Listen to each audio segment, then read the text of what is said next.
always knew the bad news was coming with Todd, because he'd go, here's the thing. And he said, we're going to lose the orchestra in Dresden, and we have to do all of the conducting first. I do think there's a distinct lack of shame in society at the moment. I think shame is very different to guilt. Guilt is very useless. Blake Lively and Ryan Reynolds' habit of bullying their colleagues in Hollywood didn't start and won't end with the Justin Baldoni case, and Cate Blanchett just spilled all the tea about this in a new scalding interview for a person like the Cate Blanchett to have a story about Blake. And Ryan, then you just know it's much worse than we could have ever imagined. Blake didn't just try to hijack Cate's legacy allegedly, she straight up stole it and spat in Cate's face when she was confronted about it. But in typical Cate Blanchett fashion, she didn't raise her voice or throw a tantrum. She just quietly plotted her subtle but devastating revenge. And it looks like Cate might be the one to finally put an end to Blake and Ryan's bad behavior. So let's get into it. You know, it's sometimes good to be really simple. I mean, Matisse says this fantastic thing. It's just, don't try and be original. Just be simple. Anybody who knows Cate Blanchett knows that she and Chanel go like peanut butter and jam. For over a decade, Cate has been the face of the brand, and the partnership has worked so well for everyone involved because Cate isn't just your average celebrity actress. She's a combination of class, prestige, and good old-fashioned heritage. And the Chanel brand embodies all these attributes. Over the years, Cate has walked in private fittings and attended couture shows. In 2021. She signed a multi-season contract to be the face of Chanel's Women in Cinema campaign. As part of the campaign, Chanel commissioned a legacy short film written by Cate's husband, Andrew Upton. It was a subtle black and white film featuring just two women acting without words, pure cinema in the form of facial expressions and body language. The contracts had been signed, the film had been cleared, and everything was good to go. But when the big day came, guess who showed up? None other than Blake Lively. All right, Blake Lively is out and about in the UK promoting her One Simple Favor, right? Is that the name? Yep, she's out. She's wearing this Chanel head to toe V. Here's the look in the runway. Now, this left many fans confused. What is Blake doing here? What happened to Cate? Did the deal fall through? It would turn out that Cate and Chanel didn't have any sort of disagreement or anything like that. No, Blake showing up like that was a result of pure calculated sabotage. Apparently, someone from Chanel had reached out to Cate's team saying the campaign direction had changed, which in industry speak means you're no longer needed. Cate was completely blindsided by this news, because it's not like there had been any prior arguments or issues. But everything started making sense when Blake popped out as the new face of the campaign. To make matters worse, they didn't even scrap the original concept for Cate's campaign. They just slapped on a few glitters, added some motivational quotes, and red lipstick, and that was it. Look at these, they match my outfit. Look at those nails. Wow. Aren't they incredible? Those are amazing. I had time for that. I literally did it while at work. It was a little chaotic. It was worth it. Hello. Even the backstage crew working on the campaign were shocked that Cate had been replaced. One stylist allegedly leaked texts saying it was never supposed to be Blake. Her team offered a cross-platform deal Chanel couldn't ignore. But to pull Cate like that, it was bold, maybe too bold.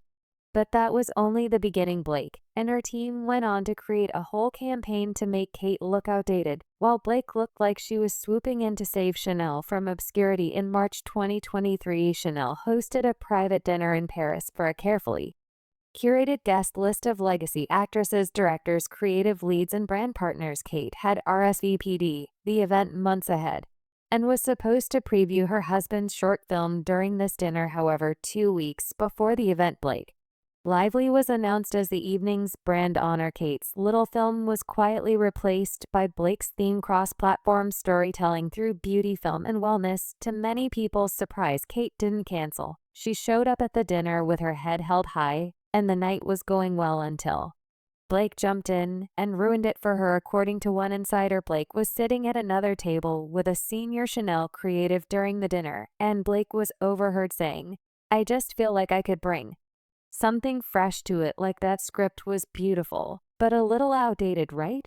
The creative allegedly laughed and said, "You mean Andrew's script? I didn't know it was her husband's until later, but I mean Legacy doesn't sell to gens."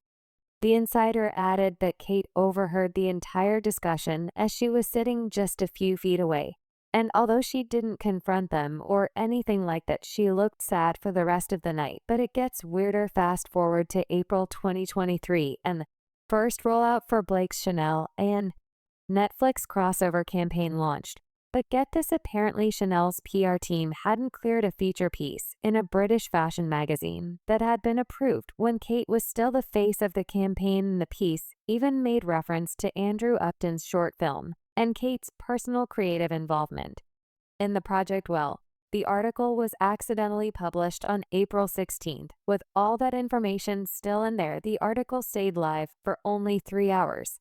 But it was enough time for screenshots to start making the rounds on social media. It didn't take long for people to start bashing Blake, accusing her of stealing Cate's legacy, and bullying her to keep it under wraps. Cate didn't directly address this messy situation at any point, but she later fired shots at Blake during an acceptance speech for a low-profile humanitarian award in Berlin. An insider who was at the venue at the time recorded Cate's speech, and although the clip has now been taken down, Cate dropped this iconic quote: "There's a difference between honoring a story and owning it like it was always yours. One builds legacy, the other builds ego." The backlash for Blake kept getting worse, and her team didn't make it any better. By now, we all know how defensive Blake's PR team gets when she's facing the heat, and boy, was she facing the heat. Her team probably underestimated just how loyal Cate Blanchett's fans were to her. By this point, Blake's campaign had started to fall apart. A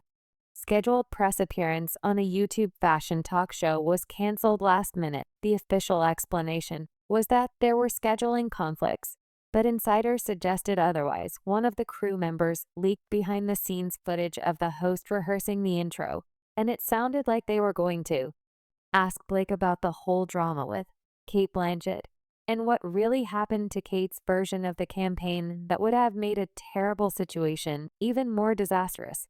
So they dodged a cannonball by canceling that interview. But see, outside of the interview, things were already in motion, painting Blake as the villain in all this. And it didn't take long for her carefully built house of cards to start toppling down. Meanwhile, Cate didn't just sulk into a corner waiting for the new famous actress who stole her spot to meet her inevitable fall. She didn't plan any elaborate revenge plots or anything like that. Cate simply moved on to the next thing on her schedule, like she was completely unaffected by Blake's antics. About much. And the more I do, in a way, I think the less I know. And I've had a very eclectic and strange career that has taken me many places.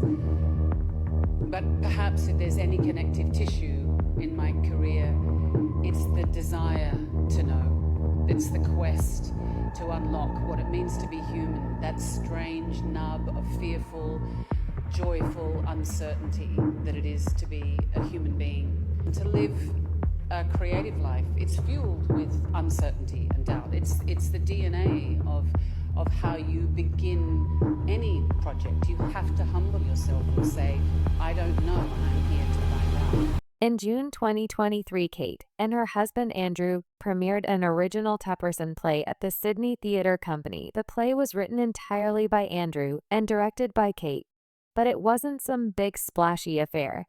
They weren't looking to quote-unquote make a comeback after Chanel's betrayal. In fact, there was no PR leading up to the film's release, plus the only people who attended the premiere were a bunch of film nerds and people who genuinely loved theater.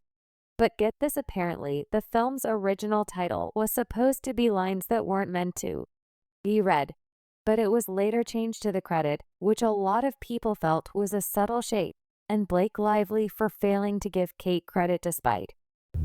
Well, I always approach every role as a woman because I am. I don't really think about that.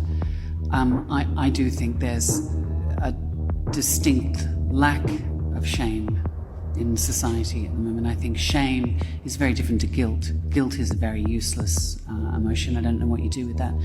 But shame and regret and the lessons one can learn from that are, I think, are very powerful. Kate handled the Blake and Chanel situation with the type of grace that many other actresses either don't have or can't afford. It's crazy because a lot of people felt like Blake had crossed the line by trying to bully and silence Kate, but what most people didn't realize at the time was that Kate wasn't the first or the only actor Blake had treated this way. In fact, Blake has a long history of allegedly bullying her co-stars and other crew members and trying to steal the spotlight from them when it was their turn to shine. She would also allegedly make her co-stars uncomfortable with her really bad jokes, and when they didn't find it funny, she would accuse them of being mean or uptight. A recent interview clip has been floating around on the internet where Blake did exactly this with Leighton Meester. Leighton and Blake played best friends in Gossip Girl, but their on-screen chemistry was the complete opposite of their real-life relationship. In the interview